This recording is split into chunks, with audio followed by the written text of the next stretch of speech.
Seguimos aqui com o CNN Manhã, outros destaques do noticiário. Agora o Instituto Nacional de Pesquisas Espaciais, o INPE, divulgou que a Amazônia teve 2.308 focos de incêndio no mês de junho. É o maior número de queimadas para o mês desde 2007.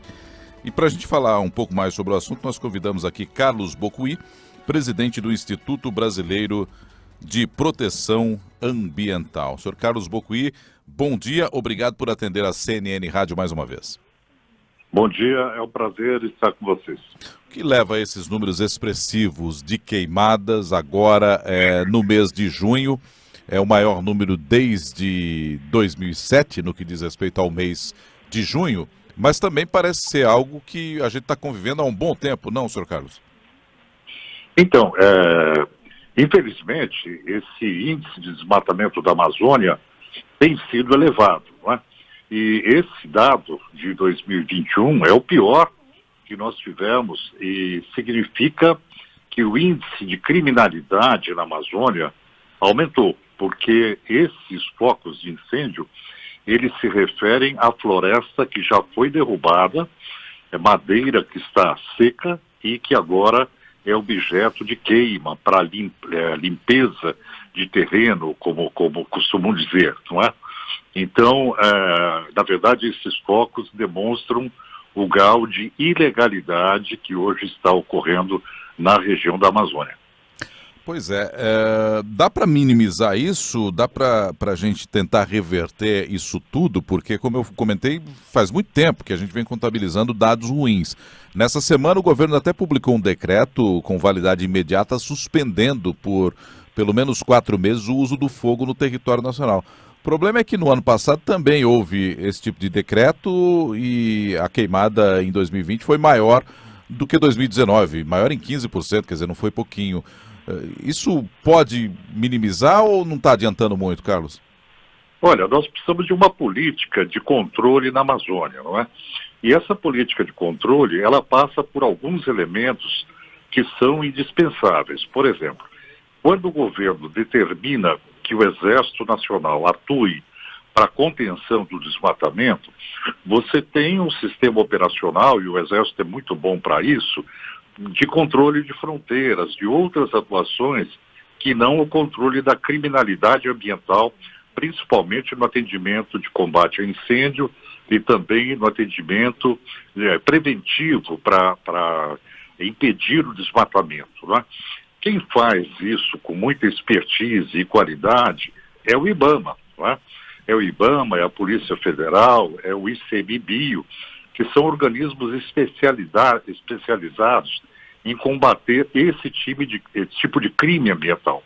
Então, o que seria importante seria utilizar a inteligência desses sistemas que são especializados, colocá-los na frente da ação, não é? E, sim, ter o Exército como um elemento operacional de apoio, não é? Além disso, é importante que os instrumentos de penalização, que são, por exemplo, as multas ambientais, isso retome o status que existia anteriormente a 2019, quando você tinha a penalização do infrator com multas, que eram... ele seria multado e, posteriormente, a multa seria executada. Hoje, não acontece nenhuma coisa e nem outra. Além disso, tem a verba pequena para o Ministério do Meio Ambiente, que tira a capacidade operacional, principalmente do IBAMA, não é? Então, nós precisamos ter, assim, uma política, priorizar realmente a questão do controle do desmatamento. Nós temos um bom sistema de sensoriamento, de monitoramento por satélite, mas é preciso que esse operacional ele seja eficiente e tenha inteligência especializada. Pois é. Agora, o Carlos, é possível dividir a responsabilidade para tentar melhorar esse cenário? Porque a gente fala muito, e que tem que ser cobrado mesmo, o Ministério do Meio Ambiente, o governo federal e etc. Mas estados e sociedade civil também podem contribuir nisso? Olha, o que a sociedade civil pode fazer, como ela não tem poder de polícia, ela pode desenvolver projetos preventivos, como, por exemplo, os projetos que eram desenvolvidos no Fundo Amazônia, não é? Que era um projeto que contava com recursos da Alemanha, da Noruega, e que, infelizmente, foi paralisado. Então, a forma de atuação da sociedade civil com o envolvimento das comunidades, com os povos da floresta, com a capacidade de mobilização que permita um melhor controle da floresta, né? O desejo da floresta em pé, demonstrando que é possível explorar recursos naturais sem agredir e sem devastar, né? Isso é importante. Agora, realmente, a questão da fiscalização, ela tem que ficar por conta dos órgãos que têm poder de polícia e especializados. E ressalto aqui que é muito importante nesse processo o papel do judiciário, não é? Porque você tem inúmeros processos em andamento na Amazônia e o resultado deve ser a reparação do dano ambiental.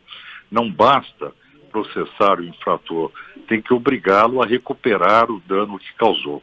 Se nós não trabalharmos de uma forma eficiente, inclusive com o judiciário, nós não vamos conseguir avançar no sentido de repor aquele bem ambiental que foi devastado.